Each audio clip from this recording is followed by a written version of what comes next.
आप सभी को सुंदर शरद पूर्णिमा की बहुत बहुत बधाई हो। बाबा विश्वनाथ की कृपा आप पर सदा बनी रहे। आ गया शरद पूर्णिमा की रात्रि। बड़े से बड़ी बीमारियां, बड़े से बड़े रोग, बड़े से बड़े बड़े कष्ट इस शरद पूर्णिमा की रात्रि को छूट जाते हैं। दमे की बीमारी, श्वास की बीमारी, अनिद्रा की बीमारी, रात्रि को जगना, ये सारी बीमारियां शरद पूर्णिमा की रात्रि को अगर व्यक्ति अपने जीवन को सुखमय बनाए, अपने जीवन को आनंदमय बनाए तो सब छूट सकते हैं।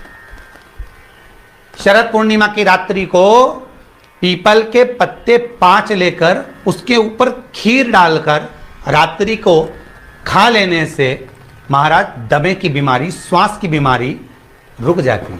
वो बीमारी बढ़ती नहीं है, उससे कष्ट नहीं होता। जिन बच्चों के नेत्र कमजोर होते हैं, रोशनी कमजोर होती है, शरद पूर्णिमा के दिन रात्रि को 12 बजे भगवान चंद्रदेव का दर्शन कराइए। 5 से 7 मिनट तक नयन मिलाएं चंद्रदेव के साथ और बाद में एक पीपल के पत्ते पर खीर जो चंद्र के नीचे रखी हुई है उसी खीर को चटा दीजिए। फिर चंद्र का दर्शन कराओ, फिर खीर को चटा दीजिए। महाराज नयन की ज्योति बढ़ती है। नींद नहीं आती तो निंद्रा देवी प्रवेश करती है, निंद्रा अच्छी आती है, आनंदित होता है। महाराज जिस व्यक्ति के शरीर में गांठ पड़ जाती हो, शरीर काला पड़ जाता हो, चट्टे पड़ जाते हो या दांत खाज खुजली हो जाता हो, उसके लिए भी शरद पूर्णिमा की रात्रि को 12 बजे महाराज भगवान चंद्रदेव के लिए 21 दिए जलाए जाते हैं। उस 21 दिए की कालोच एक थाली में इकट्ठी करी जाती है। कालोच को इकट्ठी कर कर शरीर में गाय के घी के साथ में जहां जहां जगह पर चट्टे हैं, गांठ है, वहां लगाया जाता है। उसको 5 या 7 दिन लगाइए। उसके बाद में रोज प्रतिदिन लगाने के आधे घंटे बाद स्नान कर लीजिए, आराम लगना प्रारंभ हो जाता है। महाराज आज शरद पूर्णिमा की रात्रि से लेकर कार्तिक पूर्णिमा की रात्रि के बीच में जो दामोदर भगवान का, कृष्ण का, शिव का मंगल आनंद करेगा, अभिषेक करेगा, पूजन करेगा, स्मरण करेगा, उसके सारे दुख दरिद्र दूर हो जाएंगे। रात्रि को आप बड़े प्रेम से खीर बनाओ, चंद्रदेव की साक्षी में रखो, भोग लगाओ भगवान श्री हरि को।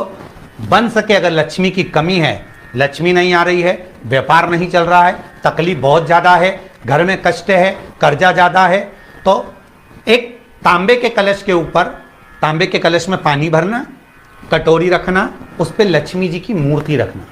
लक्ष्मी जी की मूर्ति नहीं हो तो चांदी का सिक्का रखना। उसके सम्मुख में आप 31 दीपक घी के लंबी बाती के जला देना। महाराज एक एक कमल गट्टा उस 31 दिए के अंदर डाल देना और लक्ष्मी जी का पूजन करना, लक्ष्मी जी का स्मरण करना, खीर का भोग लगाना, पान के पत्ते पर खीर रखना, 5 पत्ते पर खीर का भोग लगाना और माता लक्ष्मी से विनती करना। सुबेरे 4 बजे तक वो रखे रहने देना, सुबह 4 बजे वो उठाना, लक्ष्मी को वापिस तिजोरी में या सिक्का हो तो उसको अलमारी में रख देना। जो खीर बनी है वो प्रसाद के रूप में सुबह 8 बजे, 10 बजे, 9 बजे जब खाना हो प्रेम से खाना। माता जो दिए लगाए हैं वो ठंडे हो गए होंगे, उनको रखे रहने देना, बाद में काम आते रहेंगे, या दिए विसर्जन करना हो तो आपकी मर्जी है। पर वो मट्टी के दिए लगेंगे, आटे के दिए नहीं लगेंगे, मट्टी के दीप लगाना है आपको। 31 घी के दिए लगाना है। लक्ष्मी जी का पूजन करो, कंकु, चावल, हल्दी, मोली से, सब तरह से। शरद पूर्णिमा की रात्रि को सुख मिलेगा, आनंद मिलेगा, लक्ष्मी की वृद्धि होगी, कार्य सिद्धि होगी।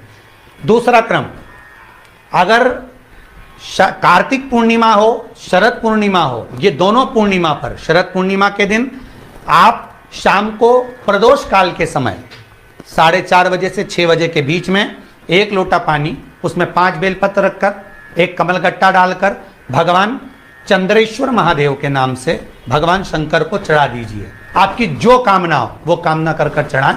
विनती करें चंद्रेश्वर महादेव को और निवेदन करें कि हमारा ये कार्य सफल हो।